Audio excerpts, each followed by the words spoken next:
ఒక ఇల్లు ముందుకెళ్లాలన్నా వెనక్కి వెళ్ళాలన్నా ఇంటి పెద్ద క్రమశిక్షణతో శక్తివంతంగా ఉండటం ఎంత ముఖ్యమో అదే విధంగా ఒక దేశం గొప్ప స్థాయిలో అభివృద్ధి చెందాలన్నా పేరు ప్రఖ్యాతలు సాధించాలన్నా ఆ దేశాధినేత శక్తివంతంగా ఉండాలి.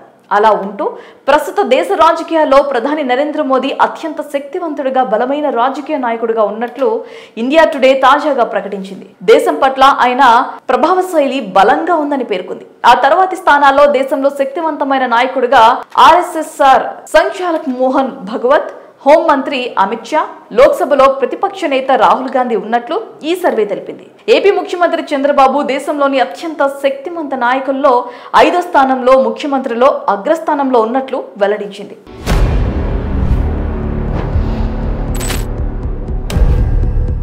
2024లో దేశంలో ఉన్న రాజకీయ పరిస్థితులు, నాయకుల పనితీరు ఆధారంగా వారి శక్తి సామర్థ్యాలను ఇండియా టుడే సంస్థ అంచనా వేసింది. కాగా ఇందులో ప్రధాని మోదీ వరుసగా 3వసారి ప్రధానిగా ఎన్నికై 60 ఏళ్ల రికార్డును తిరగరాశారు. ఒకవైపు అమెరికాతో, మరోవైపు రష్యా, ఉక్రెయిన్, ఇజ్రాయెల్ అధినేతలతో ఏకకాలంలో స్నేహ సంబంధాలు కొనసాగిస్తూ భారత ఆర్థిక వ్యవస్థను $4 ట్రిలియన్ స్థాయికి తీసుకువెళ్లారని విశ్లేషించింది.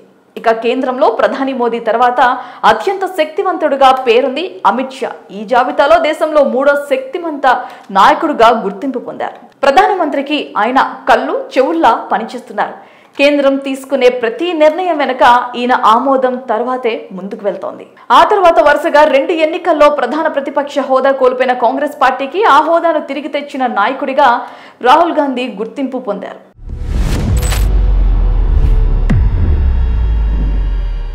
ఇక ముఖ్యమంత్రి జాబితా చూసుకుంటే దేశంలోని ముఖ్యమంత్రుల్లో అత్యంత శక్తివంతుడిగా ఆంధ్రప్రదేశ్ ముఖ్యమంత్రి చంద్రబాబు గుర్తింపు పొందారు. 2019 ఎన్నికల్లో ఓటమితో రాష్ట్రంలో అధికారం కోల్పోయి జైలుకెళ్లిన 2024 ఎన్నికల్లో ఫినిక్స్ పక్షిలా ఎగిసి కేంద్ర, రాష్ట్ర ప్రభుత్వాలపై ఆయన బలమైన పట్టు సాధించారు. సొంతంగా 16 మంది లోక్సభ సభ్యులు, కూటమి పార్టీలతో కలిపి రాష్ట్రంలో 21 మంది ఎంపీలను గెలిపించుకొని ఎన్డీఏలో తెదేపాను 2వ పార్టీగా నిలపగలిగారు. కేంద్రంలో చక్రం తిప్పుతున్నారు. దేశంలో ప్రస్తుతం ఉన్న ముఖ్యమంత్రిలో అత్యంత సీనియర్ గా ఉన్న చంద్రబాబు రాష్ట్ర పరిపాలన పైన తనదైన ముద్ర చూపుతూ ముందుకు వెళ్తున్నారు.